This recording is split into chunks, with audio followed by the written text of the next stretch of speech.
मंथन स्पर्धा परीक्षा यामध्ये आपण गणित विषयाचा एक प्रश्न पाहणार आहात।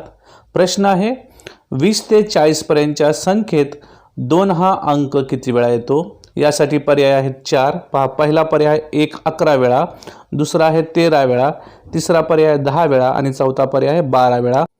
आता आपण 20 ते 40 अंकामध्ये 2 मोजूया। पहा, 20 मध्ये 1 वेळा, 21 मध्ये 2, 22 मध्ये 3 आणि 4, 23 मध्ये 5, 24 मध्ये 6, 25 मध्ये 7, 26 मध्ये 8, 27 मध्ये 9, 28 मध्ये 10, 29 मध्ये 11 आणि 32 मध्ये 12। म्हणजे 20 ते 40 या संख्येमधील 2 या अंकाला आपण 12 वेळा गोल केला आहे। याचा अर्थ 2 हा 12 वेळा आला आहे। आता आपण पर्याय पाहूया।